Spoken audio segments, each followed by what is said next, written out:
Welcome to Independent Sources. I'm Garry Pierre-Pierre. Immigration is an issue we keep revisiting on Independent Sources. That's because it's an ongoing story for much of the ethnic media. While immigrants and their advocates wait for President Obama to put forth a comprehensive immigration policy, reports of raids and roundups, detentions and deportations continue. On this edition of Independent Sources, we look at the growing calls for President Obama to declare a moratorium on these measures. We get feedback on the president's overtures to the Arab and Muslim worlds. And we talk with an Arab-American journalist about Gaza and the news blackout. But first, the growing calls for President Obama to stop the aggressive approach to immigration enforcement put in place during the Bush administration. I'm joined by Felicia Persaud, a columnist on immigration issues, and Alberto Vourvoulias-Bush, executive editor of El Diario La Prensa. Welcome. Alberto, let's talk about New York State for a moment. Our junior senator, Kristen Gillibrand, had a change of heart regarding immigration. Can you tell us about that? What happened? Sure, it'll be my pleasure. When she was appointed by Governor Patterson, nobody focused on her politics towards immigration, her voting record towards immigration, which happened to be very right-wing. She has some very right-wing xenophobic postures. So El Diario realized this, and we put her on the cover, and since we put her on the cover, this sparked a furor in which she's actively decided to back off these previous positions. Recently, she met with a summit of Hispanic political leaders at the offices of El Diario, and in an interview with us, an exclusive interview with us, said that she would work with the Obama administration to support a path towards legalization, that she would support reintroduction and passage of the DREAM Act, which would allow undocumented teenagers to go to school and to college without penalizing them, and would improve funding for English second language courses, and would study the issue of the aggressive deportation raids and police actions against immigrants. All of these are positive steps. Now the question is whether she'll follow through on that. But it's in a sense, I mean, it's a picture book example of how important independent and ethnic media is. Because if we hadn't, as in the ethnic press, if we hadn't made a big deal of this, the mainstream press hadn't even thought of immigration as an issue for a new senator representing a state full of immigrants. Exactly. And did you guys initiate this meeting, or how did it happen? We played host to the meeting. We issued, basically as a newspaper, on our editorial page, we issued a call to Hispanic politicians and politicians that represent the Hispanic population, Hispanic voters, and reminded them of how important immigration is to Hispanic voters. And in the last election, over 10 million Hispanics voted in the last election. It was the record number of votes ever cast in this country by Hispanics. And we reminded them that this was part of the promise of change, was a change in immigration policy. Immigration advocates have taken this to the court in Miami, Felicia. Absolutely. Tell us about that lawsuit and what it means for immigration reforms. Well, it definitely is. It focuses on a key issue, which is children who are left behind by parents who are just taken away by agents and deported. I mean, it's a heart-rending issue that I think is ignored, again, by the mainstream press. These are innocent kids who have nothing to do, and that's what the group is sort of forcing the Obama administration to really focus on. Like, listen, these are American citizen children who are born here, and their parents are just torn apart, and they're left orphans in a system that now has to take care of them. I mean, what are we going to do with this? And that is what the whole lawsuit comes down to. So the Miami group is really forcing the Obama administration to really stop these aggressive deportation policies immediately, and let's start an immigration reform bill that would put these people on a path to legalization and subsequently take care of this whole issue. So there wouldn't be a need to just deport people randomly. It would be a need to just give them the opportunity to become, green card holders and eventually citizens, so they can continue to do the progressive, work that they are doing in this country and contributing so much to the economy. Because I think too often the economic aspect of immigration is ignored.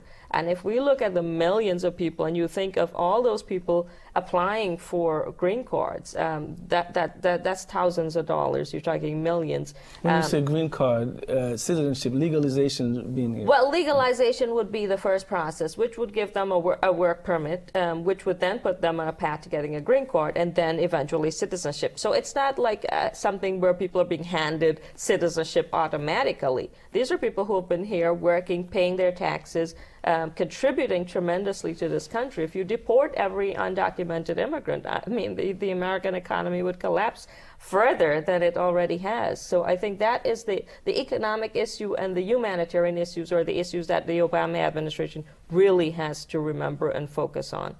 Let's talk about these raids. I mean, they seem to have been growing as the days of the Bush administrations were waning. What was the intention there? Why were these raids so often? Well, I think throughout, if you look throughout the electoral cycle, what we had was increasingly harsh rhetoric coming from some politicians, often Republicans, about the presence of immigrants in their communities, undocumented immigrants in their communities. And there was increasing anger expressed politically to the point in which, during the Republican primary, it bordered on beyond xenophobia, almost racism, actually. And the Bush administration geared up in response to the pressure, geared up its enforcement, the enforcement side of the equation. And as a result of Republican opposition on this, there was no legislation dealing with immigration reform. So what we're left with is a enforcement policy on steroids that, as Felicia described, goes in and rips families apart, regardless of whether there are U.S. citizens involved. So, and the idea that undocumented people here in the country are just like jump a wall and race across the desert and then don't have no connection to American society is nonsense. They form part of our families, our friends, our communities, and to grab them and deport them rips apart the lives of American citizens.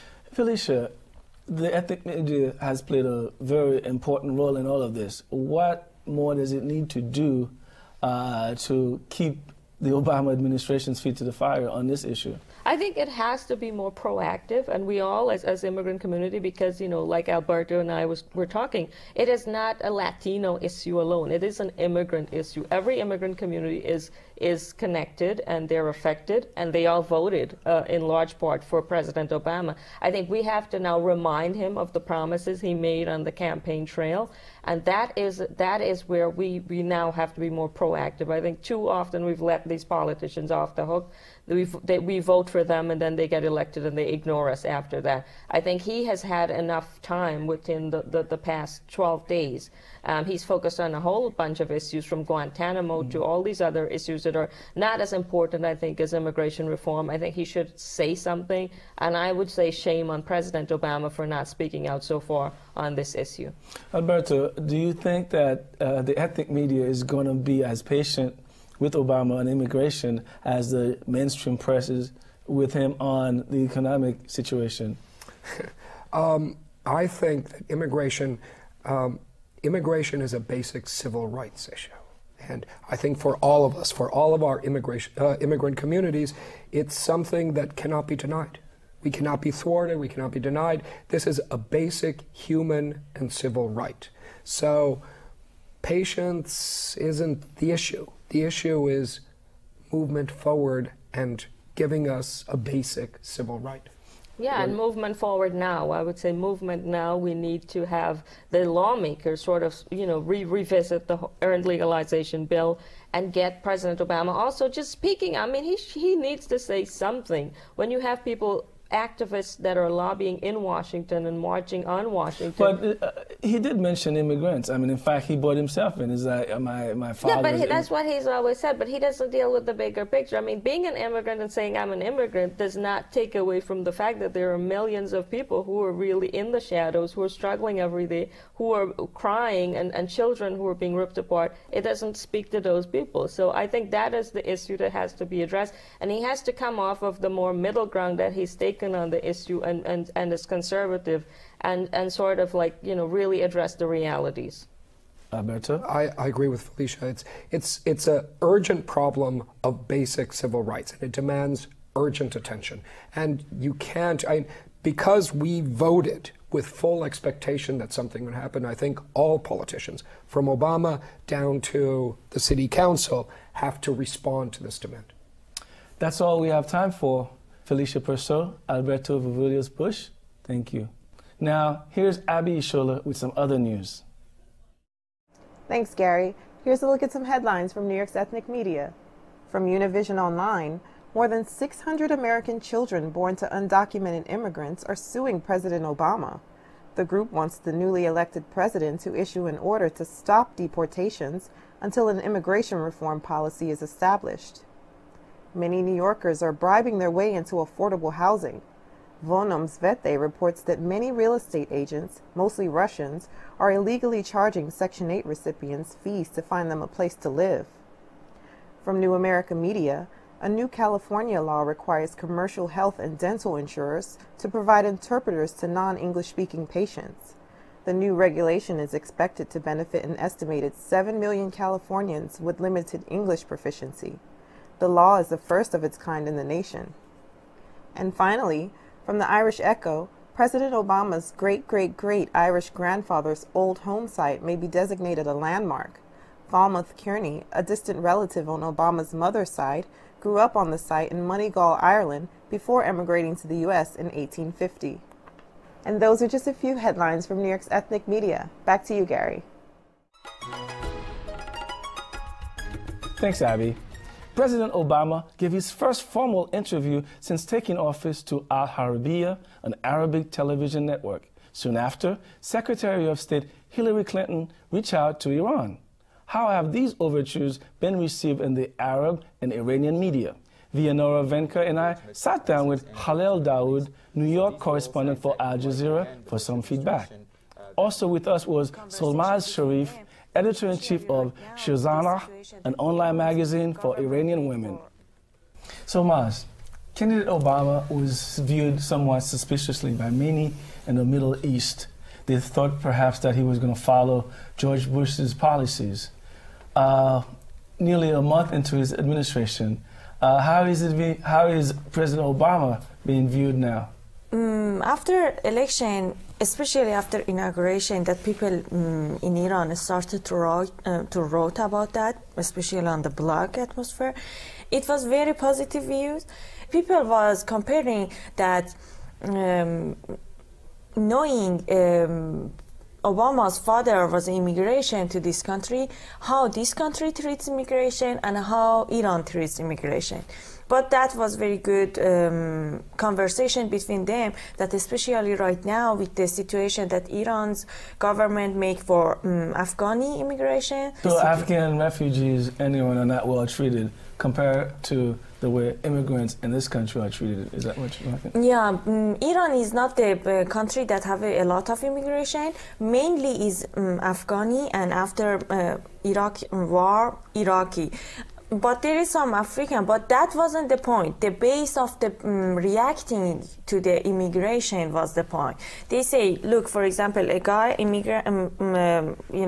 travel to a country like United States, and what happened? His son have the opportunity to study, to use equal opportunity to be like, for example, president. President Obama reached out to the Arab world recently, and we have this clip that I'd like us to watch. My job is to communicate to the American people that the Muslim world is filled with extraordinary people who simply want to live their lives and see their children live better lives. My job to the Muslim world is to communicate that the Americans are not your enemy. We sometimes make mistakes. We have not been perfect. But if you look at the track record, as you say, America was not born as a colonial power, and that the same respect and partnership that America had with the Muslim world as recently as 20 or 30 years ago, there's no reason why we can't restore that. Khaled, so President Obama says to the Arab world, America is not your enemy. We know that a lot of the headlines sounded like that. How did the interview to Al Arabiya played out in the Arab press, and would it have been played differently had Obama given the interview to Al Jazeera? Well, I mean, being a correspondent for Al Jazeera, of course, I would answer that it would have got much wider audience had he spoken to Al Jazeera, because objectively speaking, Jazeera is known to have the widest popularity in terms of viewership in the Arab world. But, and I wish, of course, my network did get that interview. But I guess maybe generally speaking, the reaction to the interview has been positive. It has been positive actually since the day President Obama delivered his inauguration speech. I mean, even as an Arab who lived here in America for the past almost 6.5 years, I was I was very impressed by the fact that President Obama, in his inauguration speech, he mentioned Islam as one of the religions in the United States. He said that the United States is a nation of Christians, Muslims, Jews, and Hindus. And I guess, you know, perhaps I read later that this was the first time in an inauguration speech that a U.S. president would mention Islam as being one of the components of the American society, which is a reality. There is a huge Muslim American community. So that was a kind of a positive gesture. Indeed, you know, I don't want to, I mean, of course, people, as I said, are largely optimistic, but there are always those who say, like, sort of lower your expectations. We understand this is a new president, a young president, an intellectual president, someone who knows the world, who traveled the world. And of course, you know, I mean, our reference point is always the previous administration, that of President George W. Bush. So again, I don't want to exaggerate, you know, but of course him again stating important facts such as America is not your enemy, and that we also as Arabs and Muslims deserve respect, which is something I think was missing, you know, a lot during the Bush administration. Please. What else was it missing? What would you have asked President Obama had you had the opportunity? I would have asked him direct questions about his plans. You know, I mean, so far, again, you know, among the reasons why there is a sense of optimism is the fact that the President Obama, on the first day, the first people he called was the Palestinian President Mahmoud Abbas and the Israeli Prime Minister, and some Arab leaders giving us a sign that I am going to be concerned about the Middle East peace process. And then later we saw him appointing George Mitchell as his envoy to the Middle East. So these were all signs that, unlike, again, the Bush administration, that he's not going to wait for 7 years until he decides to move. And then, again, you know, one last point, a fact that the word war was not mentioned in any of Mr. Obama's, President Obama's interviews. That in itself, I think the world needs to calm down. I guess that's what the entire world expects, whether Arab world, European world, or Latin American world. Well, one of the points that President Obama made in that interview is that he's willing to talk to Iran. Again, something his predecessor didn't do. Let's watch this clip. I do think that it is important for us to be willing to talk to Iran, to express very clearly where our differences are, but where there are potential avenues for progress. And we will, over the next several months, be laying out our general framework and approach. And as I said during my inauguration speech, if countries like Iran are willing to unclench their fist, they will find an extended hand from us. Solmaz, is Iran's fist clenched or open? It's clenched. Now it's clenched. They need time to see the situation, and then they decide to shake the hand or not. So why is it clenched? What are the issues? Because it's 30 years that Iran Islamic government have been living and have continuing to their situation with the name of enemy. So losing that name of enemy, losing that bad relation with the America, that wouldn't be right now, especially on their situation, their relation with Hamas and on the Middle East. They need to see, is that valuable for them to losing that enemy or not? You know, if it's worse for them, they start the relationship. But does Iran needs to have a better relationship with the United States, or is it in Iran's best interest to remain isolated from the United States? It depends to whom eye you are looking. If you're looking from the people, of course, making relationship it's the best choice, especially if you see there are a lot of the most Iranian out of country lives in America. It's big community. So as a people, it's better for them, especially the sanction hurts people, not the government. And the government? So the lack of the war would hurt the people too. I mean, I guess this is one thing the Iranians are looking to. I mean, even if they are not, you know, very, they don't have a lot of trust towards the United States in general, but I think what they look for from Obama is again this issue of respect, you know, that he mentioned, the fact of the recognition of the existence of Iran as a state. Unlike all the previous administration, they have refused to recognize the Islamic government of Iran. So if this, you know, direct negotiations take place at the president, that would be a milestone, and I'm assuming so far they have given positive signs, I mean, relatively from Besides the respect, they need to understand that U.S. is not threatening them for change regime. They want to know they are established. And there are going to be elections in June, and yes, we have to see what happens then, although Ahmadinejad is expected to win again. But speaking of respect, there's also the issue of the Iranians believing that it's their right to continue their nuclear enrichment program. So I think it's going to be interesting to see where there will be any compromise, if any, on any side here. Yes. And we'll have to wrap it here. Thank you for coming in. It was a pleasure talking to you. Thank you. Solmaz Sharif and Khaled Dawoud, thank you. Thank you very much. Thank you. It's a pleasure. You promised me the world. Is this what you had in mind? Help EarthShare and its members restore balance to the world. Visit earthshare.org and see what you can do. EarthShare, one environment, one simple way to care for it.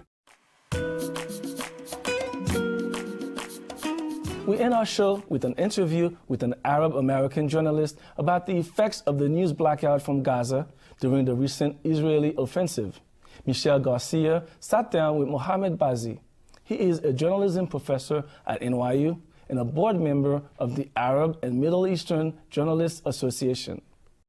I was recently in Lebanon for about 4 weeks during the entire Gaza crisis. And I followed the crisis from Lebanon and watched a lot of the Arab media coverage and Western media coverage of it. And what was your impression? If you were exclusively relying on the U.S. media, you had a limited view of what was going on over those 3 weeks. The Arab channels did a much better job at covering the crisis than most of the Western networks. Part of that was because of the Western networks were shut out of Gaza. The Western networks had to rely, CNN, BBC, and others had to rely mostly on Palestinian staff that was already on the ground in Gaza. They weren't able to get as much material out, whereas Al Jazeera and Al Arabiya had correspondents on the ground in Gaza. 18 days into this, the Arab and Middle Eastern American Association organized a teleconference titled "Gaza in Crisis, the Media Shut Out." There were journalists who were involved, yourself, Ayman Mohyeldin from Al Jazeera English, and then you had Ashraf Khalil, the Los Angeles Times Jerusalem correspondent, who was in Egypt trying to get into Gaza. Why did your organization do this? The idea was to highlight how the media had been shut out of Gaza and the consequences of the media shutout, the consequences of not having access for journalists to be able to report from the ground in Gaza, and also the perspective of someone like Ayman Mohyeldin, who was on the ground in Gaza from the very beginning of the fighting. The entire battle zone is completely caged in. The civilian population has nowhere to flee. And it's really valuable for someone like Ayman to provide the specifics of daily life. And people, I think, people in the West, people in the US can relate to that a little better. They might be able to visualize and say, wow, you know, if I couldn't get diapers for my baby, or if I couldn't get milk for my baby, I'm not sure what I would do. And it helps humanize Palestinians a little bit. It has destroyed the tunnels, which obviously in the West, and particularly in the Israeli media, is being portrayed as the arms smuggling route of Hamas and others, but no doubt over the past several months has become the lifeline of the people of Gaza to the outside world. I mean, we're talking about 1,000 tunnels that were bringing in everything from Pampers to milk to spare parts for cars. What was very effective about that point that Ayman made about the tunnels was that it showed how important it is to have that perspective from the ground. It also showed how, in a lot of situations like this, reality and the truth are not clear-cut. I mean, you have a lot of gray areas, and the tunnels is one of these gray areas. The tunnels were definitely being used to smuggle weapons in to Hamas, but as Ayman pointed out, the tunnels are also this lifeblood into Gaza. If there were such few foreign journalists in Gaza, why that information they were collecting that was being aired on Al Jazeera English not being incorporated to a certain extent into what we were reading in our newspapers, what we were seeing or at least hearing in our reports on television? That's a good question. I think one of the things that has happened under the Bush administration, especially with regards to Al Jazeera, is that all of these Bush administration officials for years and years would hammer against Al Jazeera, would say that it's the terror network, it's the network of Osama bin Laden, it's the network that aired bin Laden's messages and videotapes. And when Al Jazeera English came along, it still had this taint of Al Jazeera, partly caused by the Bush administration. And therefore, a lot of Western media outlets, and especially American media outlets, would want to stay away from it, would somehow see the Al Jazeera reporting as tainted, and therefore it couldn't be trusted. It is my addiction to Facebook that actually made me aware of the teleconference, and then from there I was able to connect by phone to the teleconference, listen to the rebroadcast on Blog Talk Radio, and then follow Ayman Mohyeldin's reporting via Twitter as well. Although there is this media shutout, both Amezja and the news organizations, through technology, it seems like we're able to get a lot of information out in some very creative ways.